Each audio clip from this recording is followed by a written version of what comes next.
Hello everyone, কেমন আছো? আশা করছি তোমরা খুব ভালো আছো। আমিও খুব ভালো আছি।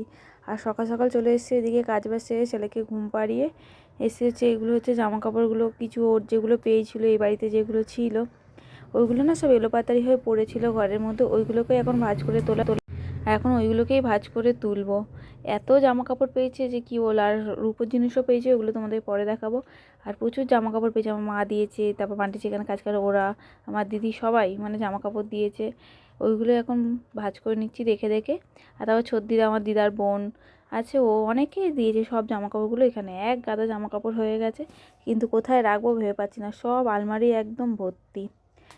আবার সব গুছিয়ে দেখি কোথায় রাখা যায়। ও জামা কাপড়গুলো আপাতত এখানে ঢুকিয়েছি, যা হোক করে মানে চেপে চুপে ঢুকিয়েছি। জামা কাপড়গুলো ঢোকানো যাচ্ছিলো না, ওইগুলোই ঢুকেছি। আগে তো আমরা দুজন ছিলাম, এখন তিনজন হয়ে গেছে। তিনজনের জন্য দেখি ওর জন্য একটা ওয়ার্ডরোব কেনার ইচ্ছা আছে। যা ঘরে তো জায়গা নেই, ওই জন্য কিনে উঠতেও পারছি না। যে কিনলেই তো রাখবো, কিন্তু আমার ঘরে আর একটু জায়গা নেই কোথাও রাখবো, ওই জন্য আর কেনা হচ্ছে না। দেখি কোথায় রাখা যায় জামা কাপড়গুলো, ওই চেষ্টা এখন চলছে। আর এই দেখো, এই সোয়েটারটা আমার দিদি দিয়েছে। দিদি দিদি সরি, ভুল বললাম, এটা দিদি ননদ দিয়েছে। আর ওই জামাগুলো আমার খুব ভালো লাগে, প্যান্ট জামা সেট একসাথে যেইগুলো।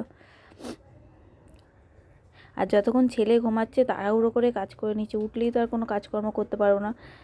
আর মামুনি নিয়ে বসে থাকে, তখন আমি কাজগুলো করে নিই, নাহলে তো একা হাতে আমি সামলে উঠতে পারবো না। এদিকে রান্নাবান্না সবই থাকে, ঘর গোছানো এগুলো সবই আছে। তারপরে এতদিন পর বাড়ি এসেছি, ঘরের তো অবস্থা খুবই খারাপ। টুকটুক করে ঘর গোছাচ্ছি। আর এদিকে দেখো আমার ছেলে উঠেও গেছে কাজ করতে করতে, উঠলেই কান্না আরম্ভ করে দেবে খাওয়ার জন্য। এখানে ছেলেকে নিয়ে নিচ্ছি কোলে। আর এত বক বক শুনতে ভালোবাসে, সারাক্ষণ ওর সাথে কথা বলে চুপ করে থাকে। ওকে আদর করলে, চেপে চেপে ধরলে চুপ করে বসে থাকবে একদম। আর এখানে দেখো খাইয়ে নিয়েছি, খাইয়ে ঢেকুর তুলো। আমার ছেলে জানো তো একদম ঢেকুর তুলতে চায় না, কেন তুলতে চায় না জানি না। এই দেখো ঢেকুর তুলতে পুরো গুটিয়ে ফুটিয়ে থাকবে। আর খুব শীত কাতুরে, একটুতে এত ঠান্ডা ওর যে কি বলবো, খুব শীত কাতুরে হয়েছে। ঠান্ডা তো একদম সহ্য করে না, মানে সারাক্ষণ চাপাচুপি দিয়ে।